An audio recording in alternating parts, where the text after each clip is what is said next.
Survey funnels, the easiest way to identify who is hitting your page so you can speak in sales messaging they understand and make targeted offers based on who they are. Let's get into it.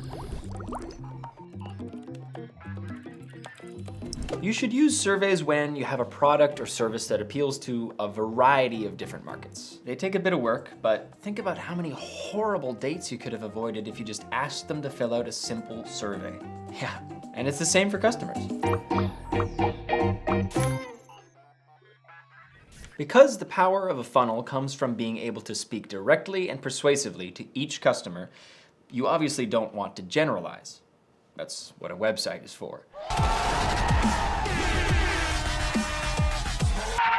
If you used a traditional website, it would only appeal to a small number of potential customers. You may not know this, but if you have a static website, the fonts, the color, the actual text and videos used to make it might actually only appeal to men or women, which could cause you to lose 50% of your potential customers, even though your product is designed to help both. So with a survey funnel, you can ask questions to identify who you are selling to and cater a strategic buying experience based on those answers. But the questions go deeper. Are they married people looking to strengthen their bond? Do they have kids? Maybe they're not married, but they are currently dating. Are they in a long-distance relationship? Or maybe it's for those people where you both get along super well and everything seems perfect and you talk every night and you buy thoughtful gifts, but you're both always just with different people and you don't want to make things weird. You don't want to ruin the bond, you know, but at the same time, it just makes sense. And she's always saying she wants to find a guy like me, but she doesn't seem to realize that I'm a guy like me. I mean, I'm right here, Megan. As you can see, although your product would help all these people, you may lose 2/3 of the sales because you used a sales page speaking to one kind of customer. And that's why you need a survey funnel.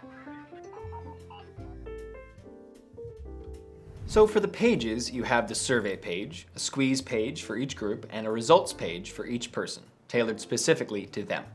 Surveys are as much for your customer as they are for you, so the questions should help them self-identify and get them thinking about where they're at, and if you'll be able to help. So let's say, for example, you have a relationship course. You're calling it How to Take Your Relationship to the Next Level. Ooh, actually don't use next level in any of your marketing. This isn't 2010. Instead, let's call it The Ultimate Guide to Love, Dating, and Relationships. So now, who would buy a course like this? Well, I certainly would. I mean, lots of people would. From a bit of digging, we've found the majority of surveys follow this general multiple choice format. 1. Self-identifying questions.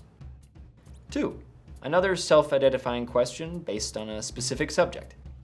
3. Ask them to self-declare their level of skill. 4. Self-declare their biggest challenge with the subject. 5. Educate and clarify.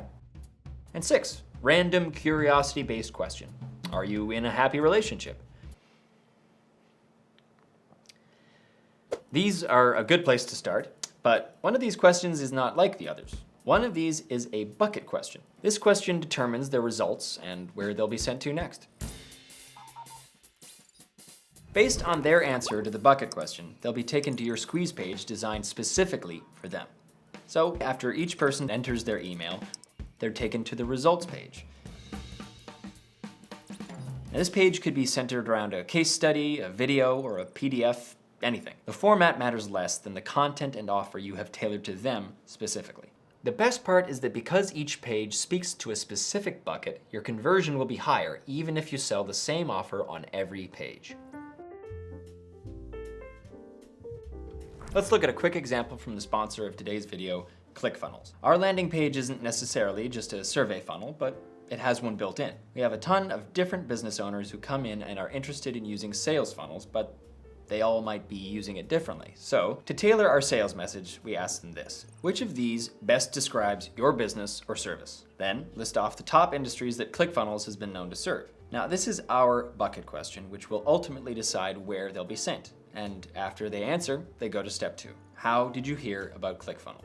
This helps us see where they came from and lets them know where we are featured. And then step 3, how long have you been in business? This is a self-declaring level of skill question. Step 4, are you currently using sales funnels in your business? That's a self-identifying question based on the subject.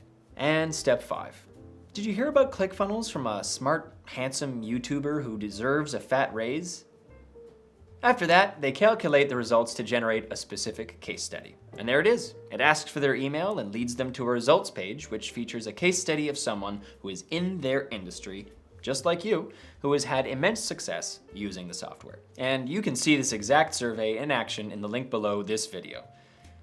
Sneaky, I know. So, that is the survey funnel. This is easily one of the most effective ways to generate more customers and massively grow your business. This virtually replaces the need for a team of salespeople because it can speak directly to your customers and walk them through your problems and ultimately your solutions, which frees up your time and allows you to focus more energy on sending more people to your funnel. Hey, thanks for watching. If you enjoyed this video, be sure to like, subscribe, and hit that notification bell so you don't miss out on any future videos. If you have any questions about survey funnels or ClickFunnels, let us know in the comments. And remember, you're just one funnel away. And that's why you need a survey funnel.